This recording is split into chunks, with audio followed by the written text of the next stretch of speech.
नमस्कार, मैं हूं पुष्पेंद्र चौधरी और आप देख रहे हैं India voice Haryana Punjab bulletin में आपका स्वागत है। रुक करते हैं खबरों की ओर। हरियाणा में विधानसभा सत्र 3 दिन का रहेगा। आज चंडीगढ़ में हुई बिजनेस एडवाइजरी कमेटी की बैठक में यह फैसला लिया गया है। वहीं मुख्यमंत्री नायब सिंह सैनी ने कहा कि 13, 14 और 18 तारीख को सत्र होगा। राज्यपाल का अभिभाषण होगा, उस पर चर्चा होगी और हम कुछ विधेयकों के बारे में भी सोच रहे हैं। यह विपक्ष का मामला है कि वे विपक्ष के नेता के रूप में किसे चुनते हैं। ये 13, 14 और फिर 18 तारीख को सेशन रहेगा, उसके ऊपर चर्चा हुई है। और महामहिम राज्यपाल महोदय का अभिभाषण होगा, उसके ऊपर चर्चा होगी।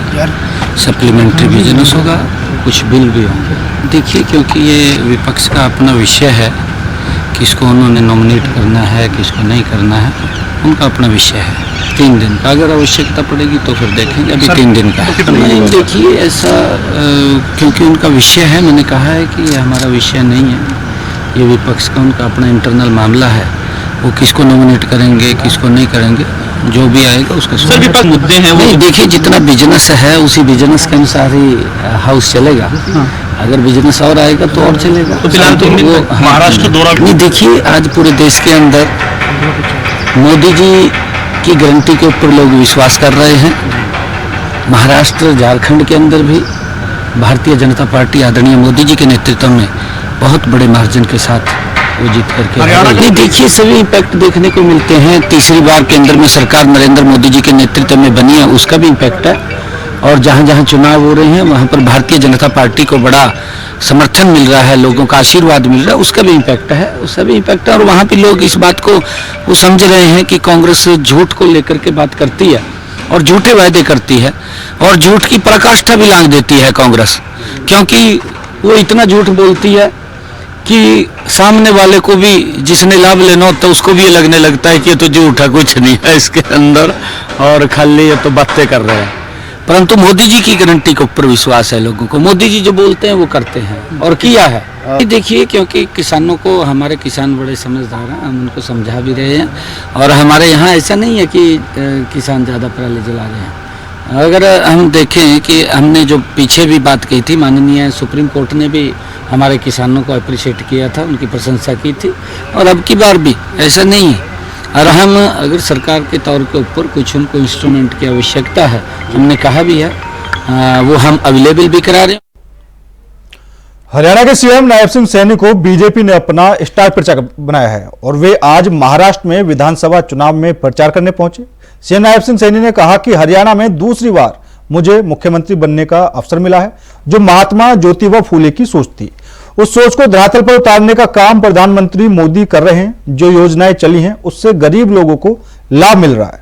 प्रधानमंत्री मोदी के नेतृत्व में महाराष्ट्र में दूसरी बार बड़ी बहुमत के साथ सरकार आ रही है।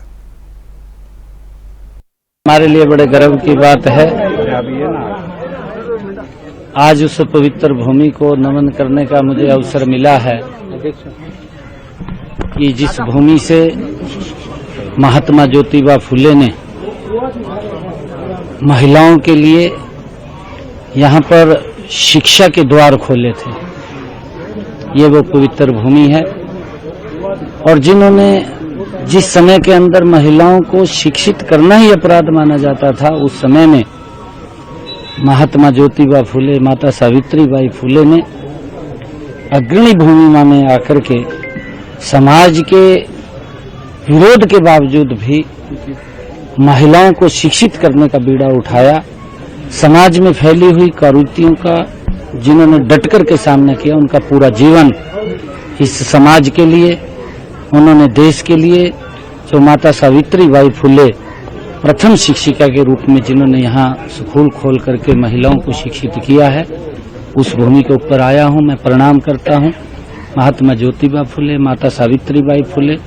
मुझे गर्व है कि उस समाज से हम हैं जिन्होंने समाज, देश को, राष्ट्र को बुराइयों से मुक्त करने का बीड़ा जिन्होंने पूरा जीवन। देखिए, मैं धन्यवाद करना चाहूंगा आदरणीय नरेंद्र मोदी जी का, जिन्होंने एक पिछड़े समाज से, गरीब समाज से एक ऐसे व्यक्ति को प्रमुख प्रदेश के मुखिया के रूप में वहां पर जिम्मेवारी दी और मैं ये सारा का सारा श्रेय महात्मा ज्योतिबा फुले, माता सावित्रीबाई फुले, जिन्होंने समाज में फैली हुई बुराइयों के लिए अपना जीवन लगाया और समाज को एक दिशा देने का काम किया, उसका ही परिणाम है। और उस परिणाम में समाज आगे बढ़ रहा है। बढ़ते हुए जो सम्मान नरेंद्र मोदी जी ने दिया है, ये हमारे लिए गर्व की बात है और बड़ी जिम्मेवारी आदरणीय मोदी जी ने दी है। दूसरी बार हरियाणा के अंदर मुझे वहां पर आने का अवसर मिला है और हमारे समाज ने, क्योंकि मैं तो ये कहूंगा कि वहां पर और विधायक भी नहीं है, ये बड़ा जिम्मेवारी अगर दी है तो ये मोदी जी ने दी है, भारतीय जनता पार्टी ने दी है, तो क्यों नहीं भारतीय जनता पार्टी के साथ हमारा पूरा का पूरा समाज एक चट्टान की तरह खड़ा होगा।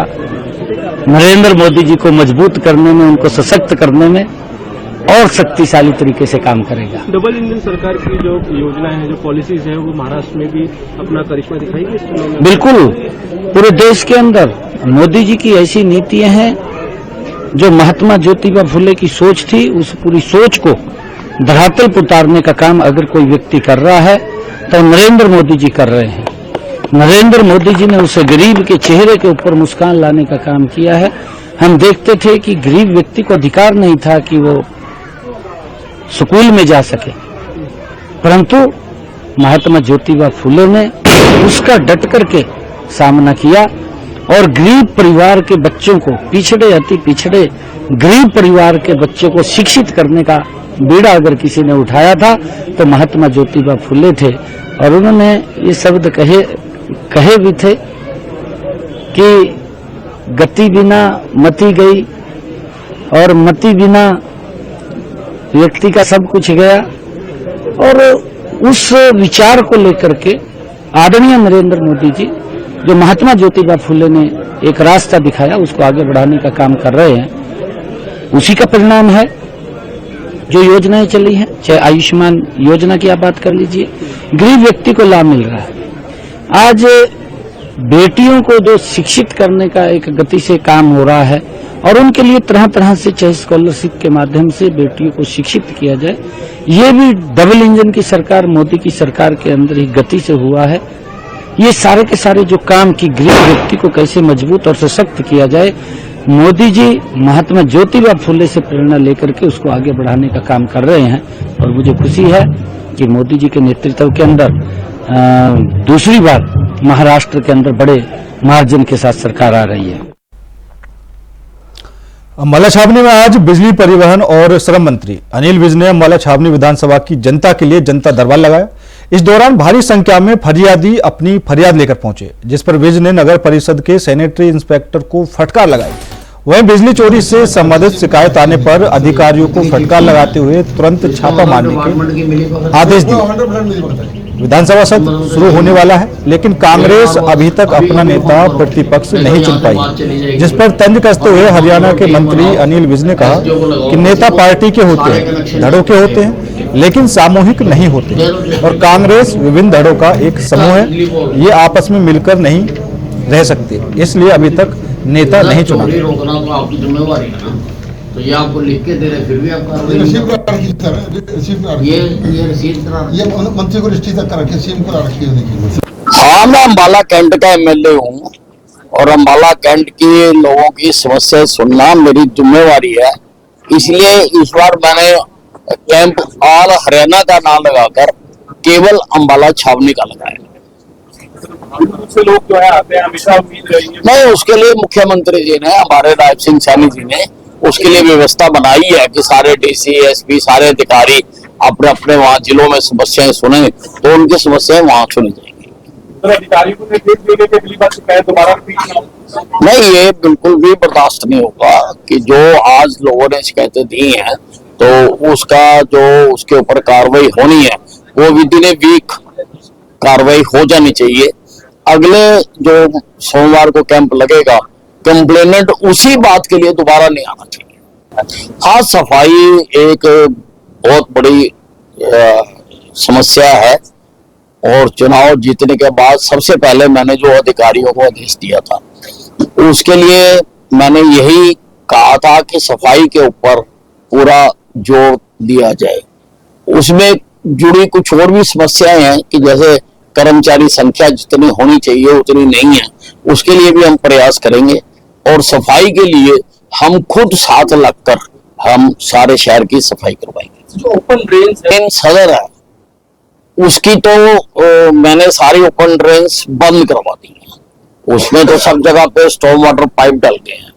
और जो रेस्टोरेंट वाला है उसका भी हमने केस बनाकर भेज दिया है अमृत 2 में, और वो भी मैं कोशिश कर रहा हूँ, मेरी बात भी हो चुकी है इस टर्म में जीतने के बाद कि अमृत 2 में उसको भी पास करवा के कोशिश करेंगे कि शहर में ओपन ड्रेन कोई ना रहे, सब ढकी जाए।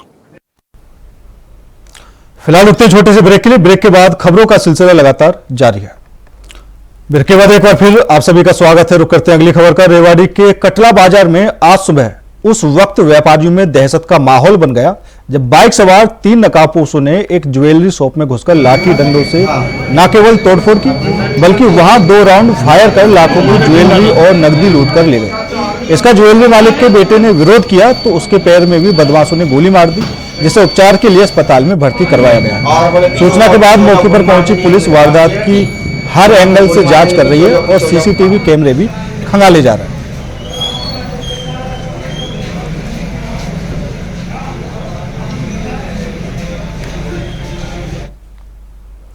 फरीदाबाद के सेक्टर 12 स्थित लघु सचिवालय के इलेक्शन ऑफिस का एक वीडियो सोशल मीडिया पर तेजी से वायरल हो रहा है, जिसमें कुछ कर्मचारी दफ्तर में बैठकर शराब का सेवन करते हुए नजर आ रहे हैं। यह वीडियो सामने आने के बाद एक बार फिर सरकारी कार्यालयों में कर्मचारियों की लापरवाही और अनुशासनहीनता पर सवाल उठने लगे हैं। सरकारी दफ्तर जहां जनता के कार्यों को पूरा करने की जिम्मेदारी होती है, अब शराब पीने के अड्डों में बदलते दिखाई दे रहे हैं। इससे पहले बल्लभगढ़ के नगर निगम कार्यालय और सेक्टर 6 में नगर निगम के दफ्तर में भी ऐसे ही मामलों के वीडियो सामने आ चुके हैं, जिनमें सरकारी कर्मचारी और अधिकारी अपनी ड्यूटी के दौरान शराब पीते हुए नजर आए।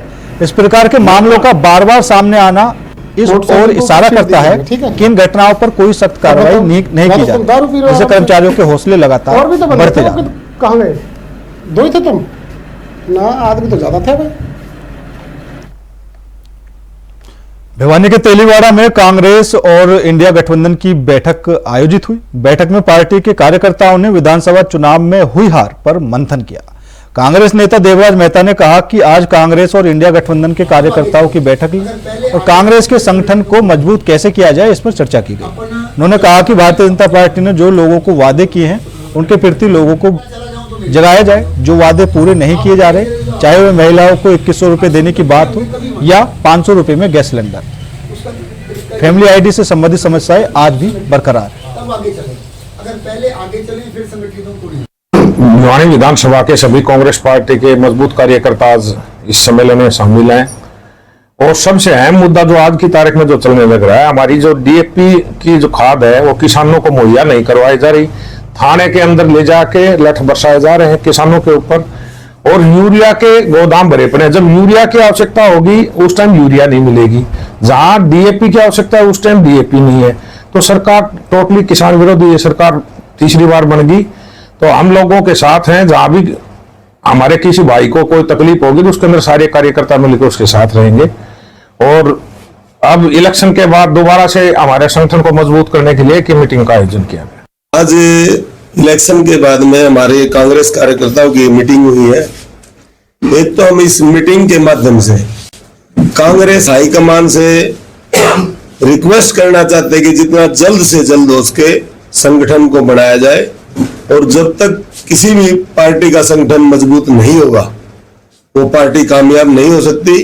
और एक ईमानदार कार्यकर्ता जिन्होंने मेहनत की है इस पार्टी को अपने खून से सींचा, उनको आगे लाया जाए।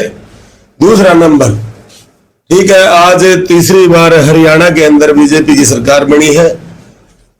बीजेपी ने हमारे माननीय श्री नायब सिंह सैनी जी, जिन्होंने इलेक्शन से पहले जो मुद्दे अपने उसमें रखे थे, जैसे 2100 रुपए महिलाओं को खाद की पूर्ति करना, 500 रुपए सिलेंडर देना, तो उन मुद्दों पर भी वो गौर करे यदि उन पे वो गौर नहीं करते तो हम पब्लिक के अंदर जाके संघर्ष का ऐलान करेंगे और इनकी सारी चीजों का पब्लिक के सामने खुलासा करेंगे।